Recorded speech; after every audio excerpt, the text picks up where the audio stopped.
I'm going to use anatomical sections as well as CT sections, axial sections. The anatomical sections are arranged to match the CT and MRI sections. In other words, they are arranged as if looking at the body from below. So this will be the right side of the body and this will be the left side of the body. The anatomical sections are selected from the Visible Human project. This section is at the root of the neck. In general, we can see here the shoulder. This is the humerus, the scapula. Here's the coracoid process of the scapula, and this is the glenoid cavity. This is the posterior side. This is a vertebra, vertebral body, a spinous process, and the spinal cord inside.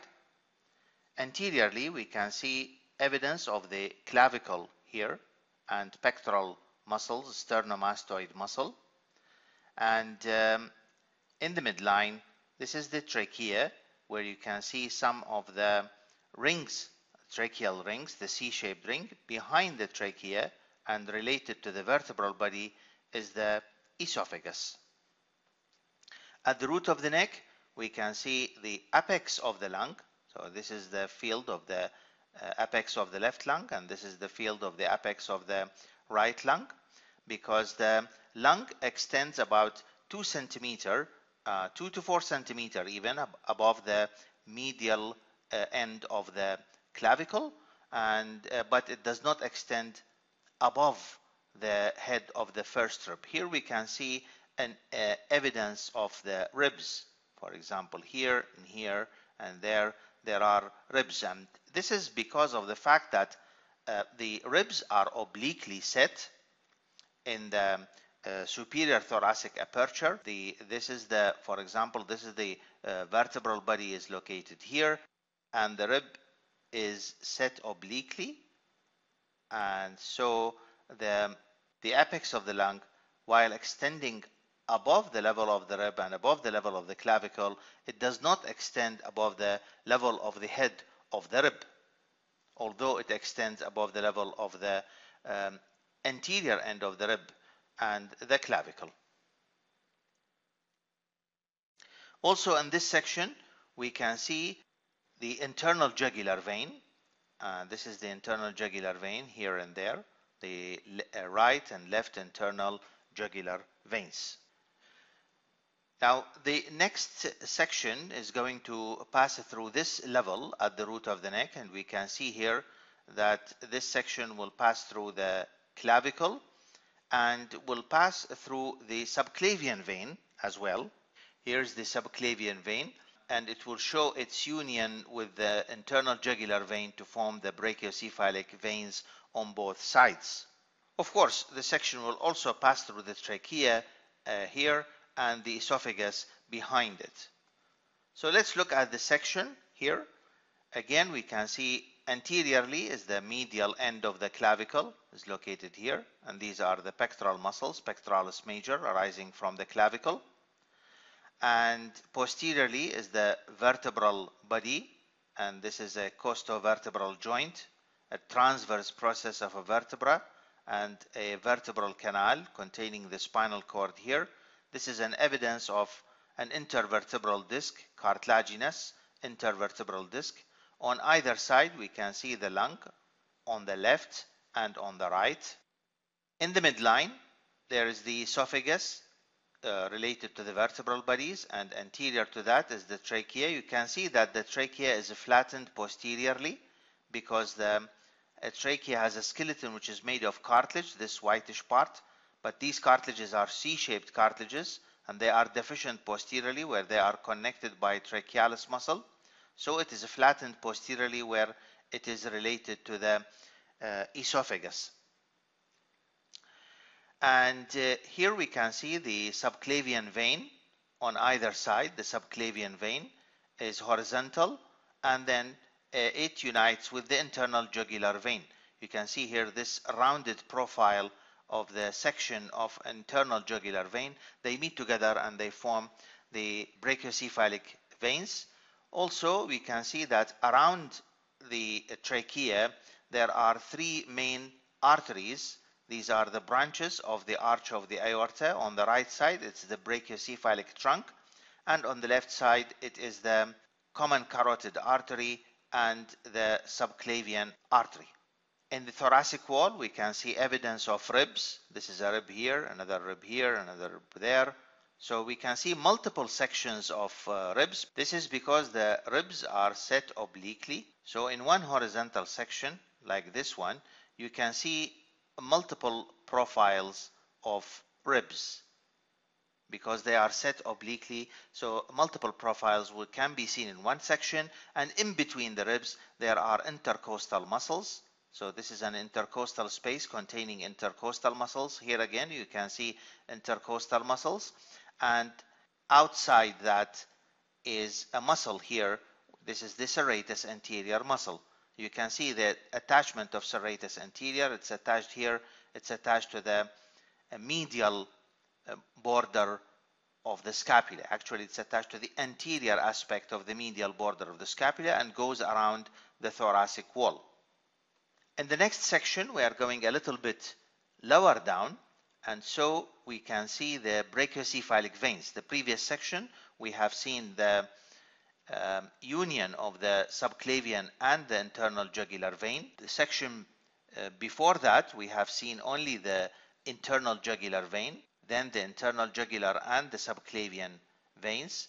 And then in the next section, we will see it's a lower down section, so we can see the brachiocephalic veins. An important point here about the brachiocephalic veins is that you can see that there is a left brachiocephalic vein, which is longer, and it is set obliquely, and a right brachiocephalic vein, which is shorter and is more vertical than the left brachiocephalic vein. So in a horizontal section, the profile of the right brachiocephalic vein will be more or less circular, while that of the left brachiocephalic vein will become more or less oval in section, because it is set more horizontal than the right brachiocephalic vein. So here we are. In this section, we can see the left brachiocephalic vein. It looks oval because it is more oblique than the vertical right brachiocephalic, which is circular in profile. You can see here that the veins are the most anterior structures here in the superior mediastinum.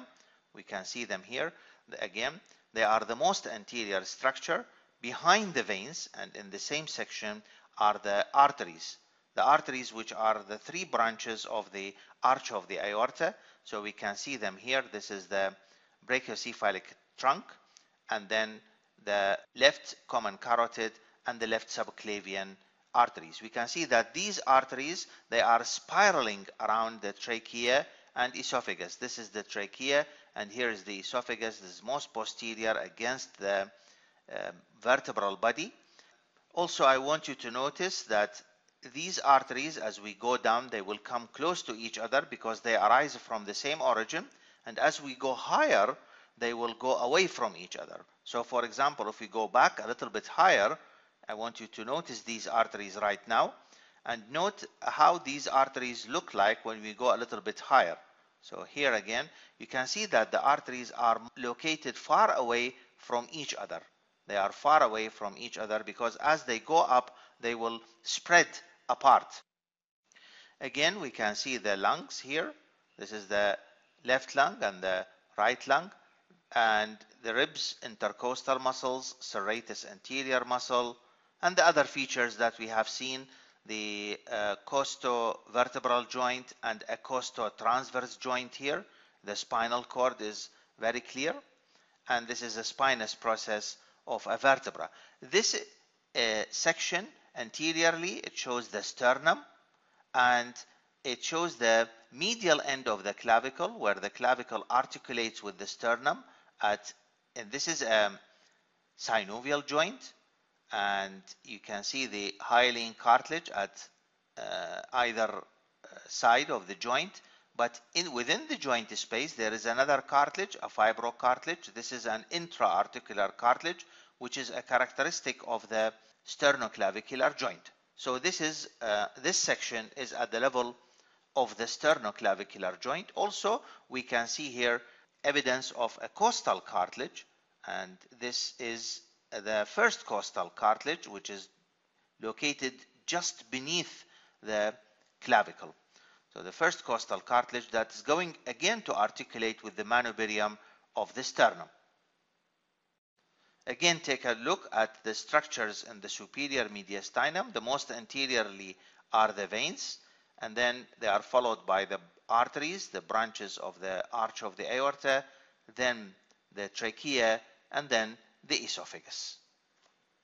Now this is an axial CT, which is almost at the same level of the previous section, almost at the same level. So let's look at the structures here.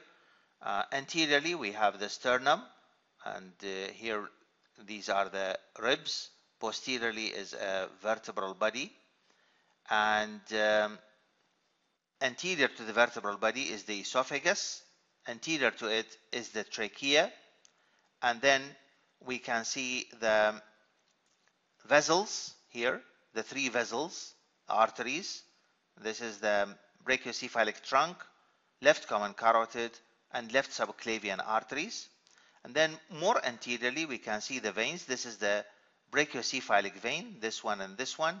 The left brachiocephalic vein, as I said, it's more horizontal, so in section it looks oval, while the right brachiocephalic vein is rounded in section because it is more vertical. So I want you to compare these features, at least in the midline, with the anatomical section.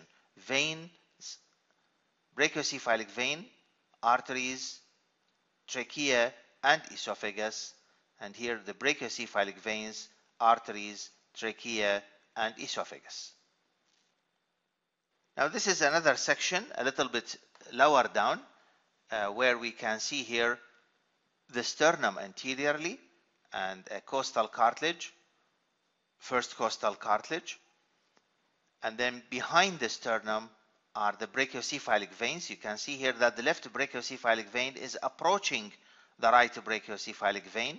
Let's compare their position in the previous section. This is the position higher up, the left brachiocephalic vein, then it will approach the right brachiocephalic vein. So it is approaching the right brachiocephalic vein. Posteriorly, again, we can see the arteries, the three arteries, the brachiocephalic trunk, the left common carotid, the left subclavian arteries. Now they are so close together because they are approaching their origin from the arch of the aorta. Again, as I mentioned, that these arteries, as we go higher up, they will spread apart from each other.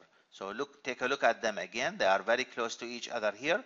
Now they are a little bit away from each other, and now they are much further away from each other. This is the brachiocephalic trunk, left common carotid, and left subclavian arteries. Then we have the trachea and the esophagus. Again, on each side of the mediastinum is a lung, which is enclosed by the pleural cavities. Pectoral muscle here is pectoralis major, and deep to it is pectoralis minor muscle is shown. This is a CT section almost at the same level of the anatomical section. So we can see here the left brachiocephalic vein approaching the right brachiocephalic vein to form the superior vena cava.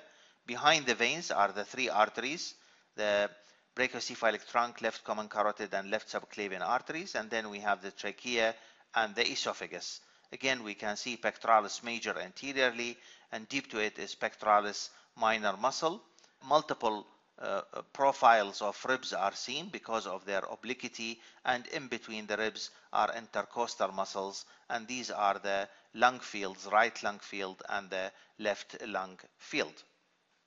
The level of the next section will be a little bit lower down. It will pass through the superior vena cava, and at the same time it will pass through the level of the upper part of the arch of the aorta. So we will see the superior vena cava and the arch of the aorta. We will no more see the branches of the arch of the aorta, because the branches of the arch of the aorta can be seen at a level a little bit higher than this level. So this is the section passing through the superior vena cava. We can see the superior vena cava. It has just been formed. There is a remaining part of the left brachiocephalic vein, and this is the superior vena cava. It's vertical, and this is witnessed by the circular profile here, and the union is taking place at the level of the first costal cartilage attached to the sternum here. Again, we can see that the vein is the most anterior of the structures. The only thing that's anterior to it here is a remnant of the thymus gland, and on the left side is the arch of the aorta. You can see that the arch of the aorta is touching the trachea, the left side of the trachea, and so it pushes the lower part of the trachea a little bit to the right, and also it touches the esophagus. So again, thymus, brachiocephalic, left brachiocephalic vein ending into the superior vena cava. On the left side is the arch of the aorta, then the trachea and the esophagus, and here we can see the vertebral body, vertebral canal containing the spinal cord, and the lung fields on either side.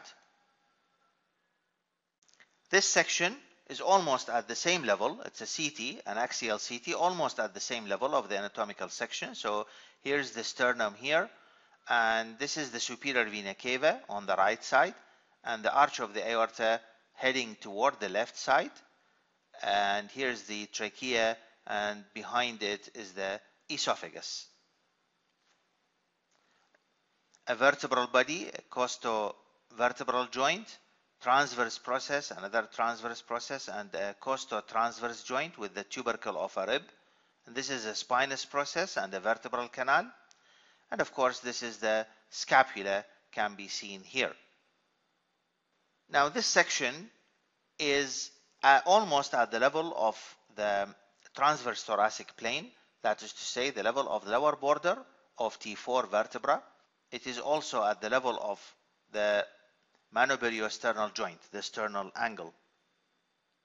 There are many relations taking place at this plane, but of course we cannot see all these relations in only one section.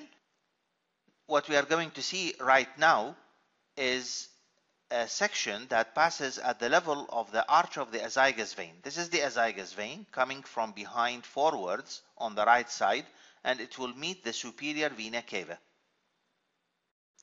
So this is what is seen in the section. This is the superior vena cava here, and the azygous vein now draining into the superior vena cava. This is on the right side, the azygous vein coming from behind forward, forming an arch above the root of the right lung. Look at the superior vena cava here, and let's go up. This is again the superior vena cava at the site of its formation, at the level of its formation. And if I go a little bit up, this is the right brachiocephalic vein and left brachiocephalic vein. They have not joined together to form the superior vena cava. The superior vena cava forms at the level of the first costal cartilage, right first costal cartilage, and at the level of the transverse thoracic plane, it receives the azygous arch of the azygous vein. Also at this level, we will not be able to see the arch of the aorta, but we will be able to see the ascending aorta and the descending aorta. If we go a little bit up, we're going to see the arch of the aorta. So at one level of the section here, for example, where we see the ascending aorta, then we can see the descending aorta. If we go a little bit up, we will see the arch of the aorta as an oval structure. And if we go a little bit up, then we will no more be able to see the arch of the aorta, but the branches that arise from the arch of the aorta. So here are the branches of the arch of the aorta at a higher level section. And here is the arch of the aorta at a lower level section. Further down is the ascending and the descending aorta. Also at this section, we can see the trachea, and we can see that the trachea is starting to bifurcate actually. So it's widening, and behind it is the esophagus. Most anteriorly, on the side of the sternum, we can see the artery, the internal thoracic artery. This is a CT section, almost at the same level of the anatomical section that we have just seen. So we can see the ascending aorta the descending aorta on the left side. This is the trachea. Behind it is the esophagus. And this is the superior vena cava on the right side. And you can see that the superior vena cava is receiving the arch of the azygous vein. In the next section, we're going to see the pulmonary trunk arising from the infundibulum of the right ventricle. So here again, we can see the aorta. We have just seen the ascending aorta and descending aorta. These are the structures we have just seen in the previous section. On the right side of the ascending aorta is the superior vena cava. Look at it here. This is the ascending aorta, and on its right side is the superior vena cava. And then behind the aorta is the trachea. Now the trachea has already bifurcated, right main bronchus and left main bronchus. And behind is the esophagus here. On the left side is the descending aorta. So ascending aorta, descending aorta. And on the right side and behind the esophagus and on its right side is the azygous vein. This vein that's going to terminate and drain into the superior vena cava higher up. Let's follow this vein, the azygous vein, in a higher section. This is the azygous vein draining into the superior vena cava. Look at the superior vena cava, and I will show it to you in a lower section. So this is the superior vena cava. This is the ascending aorta, and in a higher section again, this is the ascending aorta. Here is the descending aorta, and again this is the descending aorta in a lower section. Now in this section we can see the pulmonary trunk, and it's giving rise to the left pulmonary artery. Actually the pulmonary trunk bifurcates into right and left pulmonary arteries, but the left pulmonary artery goes a little bit higher than the right pulmonary artery. That's why it can be seen in higher sections before we can see the right pulmonary artery. The left pulmonary artery can be seen higher up because it arches higher above the root of the left lung. So this is the root of the left lung here, and here's the root of the right lung. In the root of the right lung we can see the upper lobe bronchus that arises earlier from the right main bronchus. No such bronchus is seen on the left side. It's only the right upper lobe bronchus that arises earlier than the left. In the lung fields, I can see the oblique fissure here on the left side, dividing the lung into two lobes. The lower lobe, which is located more or less posteriorly, and the upper lobe, which is located more or less anteriorly. This is a CT section, almost at the same level of the previous section. We can see the sternum anteriorly, the vertebral body posteriorly, and here again, this is the ascending aorta and the descending aorta. And this is the pulmonary trunk with the left pulmonary artery, the trachea and esophagus. Again, we will have a rapid look at the anatomical section. So this is ascending, descending aorta and superior vena cava, the pulmonary trunk and the left pulmonary artery. Ascending, descending aorta, superior vena cava, pulmonary trunk and left pulmonary artery. Now this section is a little bit lower down. It is distal to the level of the bifurcation of the trachea, so no more trachea will be seen here, but we can see the descending aorta and the esophagus. So here again in this section we can see anteriorly is the ascending aorta. This is actually the beginning of the ascending aorta, and on its left side this is the pulmonary trunk giving rise to the left pulmonary artery and then the right pulmonary artery. In a section that is a little bit higher up than this one, that's to say in the previous section, we can only see the pulmonary trunk and the left pulmonary artery, because the left pulmonary artery arches higher than the right pulmonary artery. So we need to go to a lower section in order to be able to see the right pulmonary artery. So this is the right pulmonary artery. And again, this is the superior vena cava here. The superior vena cava extends from the level of the right first costal cartilage to the level of the right third costal cartilage. And here we can see the right and left main bronchi. They are away from each other.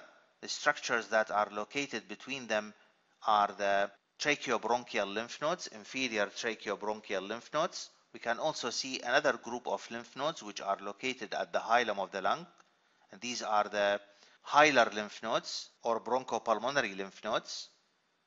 This is the esophagus and the descending aorta. So here is the ascending aorta and this is the descending aorta.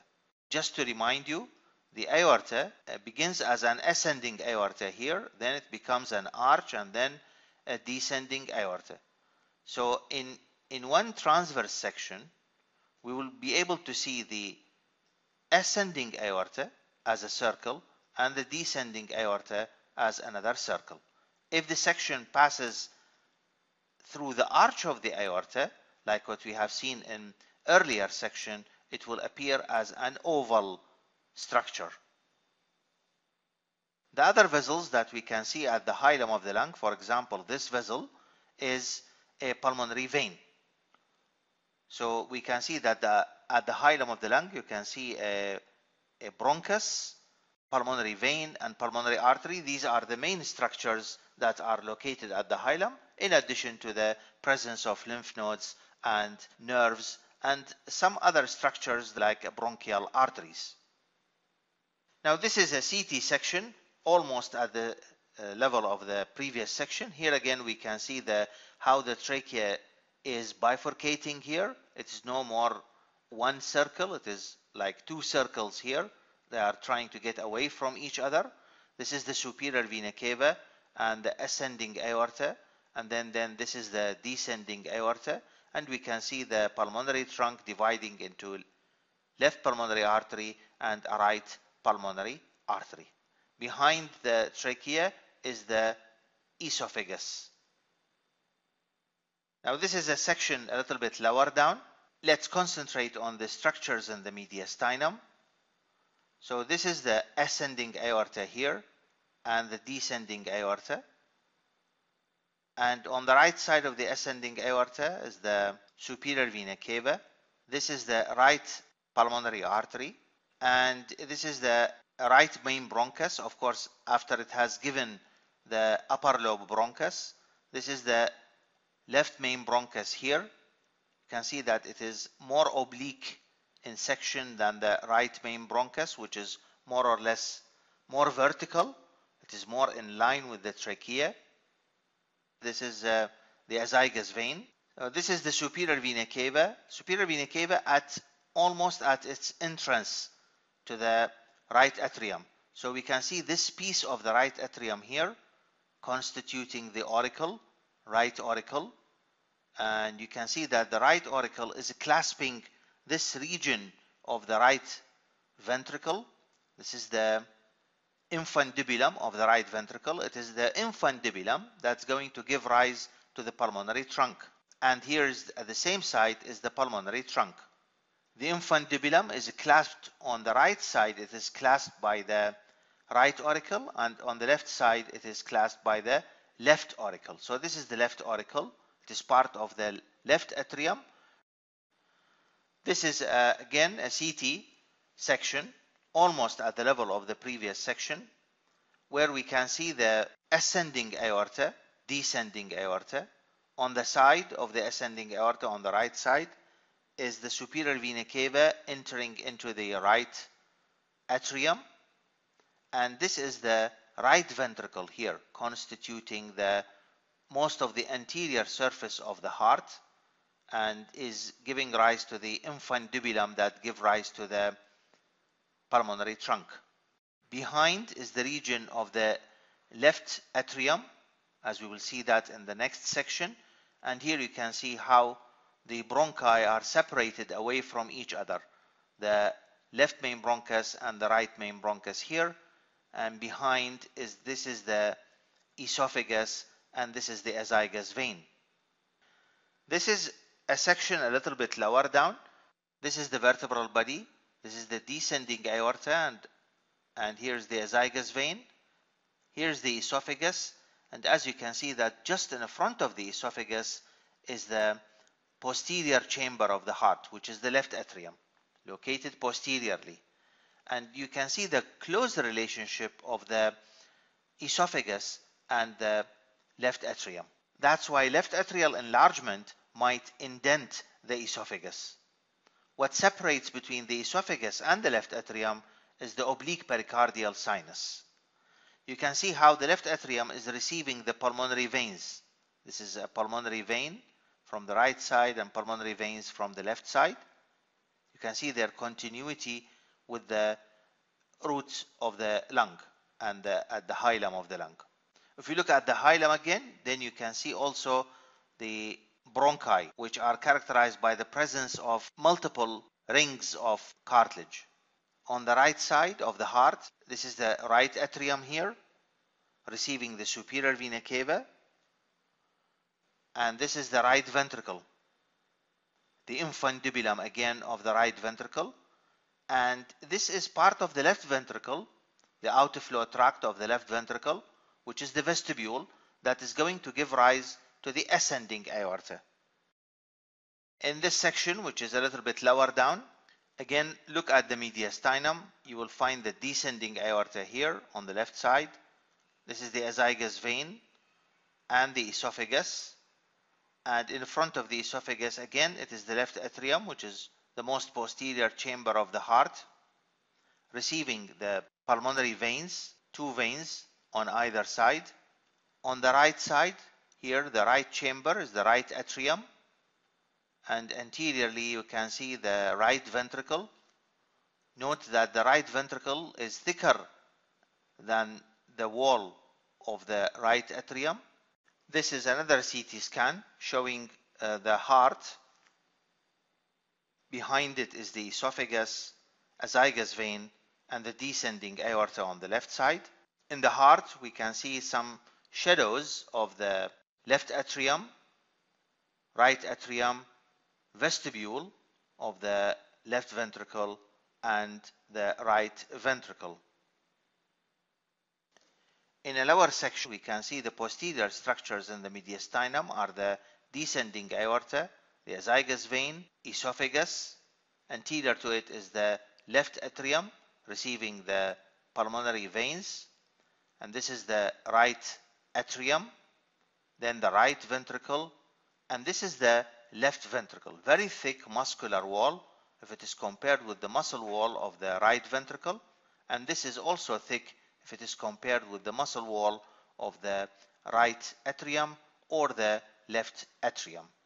We can see here evidence of the trabeculae carni and papillary muscles in the right ventricle. In the lung fields, the oblique fissures are clear, whether on the right side or on the left side. And on the left side, we can see that the lung is excavated by a deeper cardiac impression than that on the right side, and there is a tongue-like projection of the upper lobe of the left lung, which is called the lingula. In a lower section, we will be able to see more of the features of the heart. In the posterior structures of the mediastinum, we can see the descending aorta, the azygous vein, the esophagus. Just anterior to the esophagus, we can see part of the left atrium, and here is the right atrium on the right side, the right atrioventricular orifice leading to the right ventricle constituting most of the anterior surface of the heart.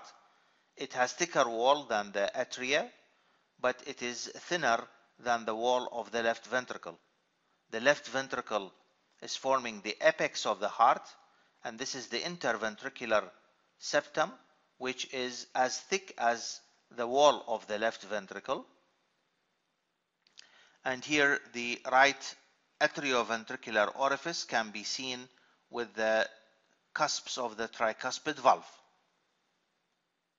Again, note that the cardiac impression on the left side is deeper than the cardiac impression on the right side, and that the upper lobe of the left lung has a tongue-like projection, which is called the lingula. This is a section lower down the previous one. We can see that there is no more left atrium can be seen because the left atrium does not reach the diaphragmatic surface of the heart.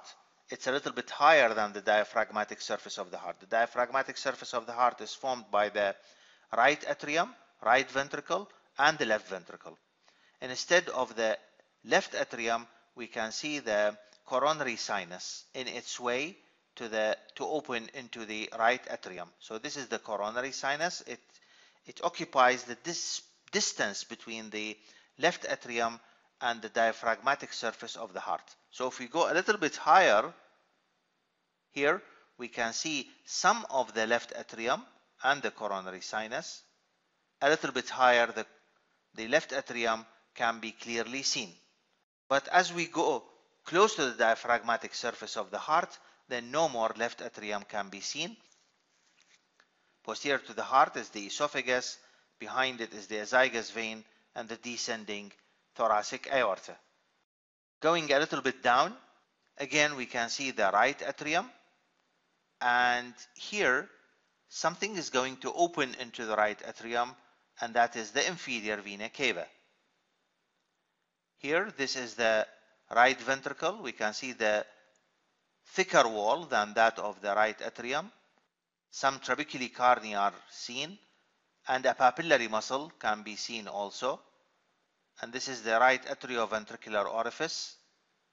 This is the atrioventricular groove, where we can see here vessels, and this is the right coronary artery can be seen here. Again, this is the coronary sinus opening into the right atrium, and you can see the thickness of the left ventricle. Very thick wall. The interventricular septum is as thick as the thickness of the wall of the left ventricle and not the right ventricle. And the left ventricle is forming the apex of the heart. In this section, we can see that there is something new that appeared in the fields of the lung, and this is the right dome of the diaphragm. The left dome of the diaphragm cannot be seen because the left dome is located a little bit lower than the right dome of the diaphragm. The right dome of the diaphragm is higher than the left dome because of the presence of the liver on the right side.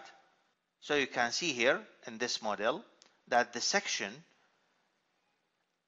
as it passes through the right dome of the diaphragm, cuts part of the liver. It does not pass through the left dome of the diaphragm because the left dome of the diaphragm is lower than the right dome of the diaphragm, and the right dome of the diaphragm is pushed up by the presence of the bulky liver mainly on the right hypochondrium. Also, we can see that the section can pass through the inferior vena cava as it passes through the central tendon of the diaphragm in order to open into the right atrium. So this is here, again, right atrium, inferior vena cava, and right dome of the diaphragm can be seen at the same level.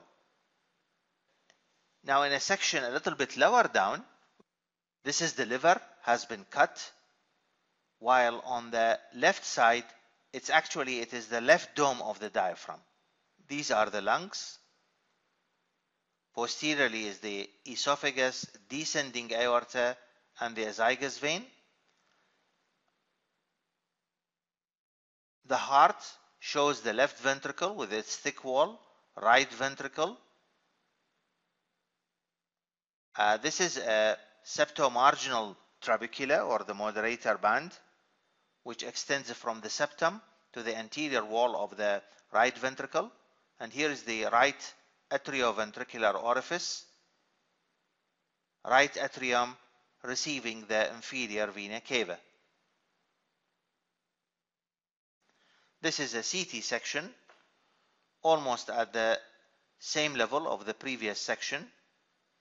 And so you can see here the liver on this side, but on the other side, on the left side, it's still the heart can be seen. So this is the liver, and here's the site of the inferior vena cava. This is the inferior vena cava. Here's the site of the liver. This is the liver here. And here's the esophagus and the aorta. A lower section like this level will pass through the liver, pass through the stomach and the spleen on the left side. but it can still pass through the lower lobe of the both lungs. So here, this is the lowermost section that I'm going to describe today. So here there's the liver on the right side. On the left side is the stomach. You can see the rugae of the stomach and the esophagus opening into the stomach. Behind the stomach is the spleen, and behind the spleen is the diaphragm, and behind the diaphragm you can see evidence of the lower lobe of the left lung. And here again you can see the lower lobe of the right lung. It looks as if it is behind the liver, but actually it is the thin diaphragm that is separating the two. The liver is located in the abdominal cavity below the diaphragm, and the lung is located in the thoracic cavity above the diaphragm. Here, behind the esophagus, we can see the aorta. So this CT section is almost at the same level of the previous anatomical section. You can see the liver, you can see the stomach, esophagus, and this is the spleen here, and the aorta, and these are the lung fields can still be seen. Right lung field and left lung field.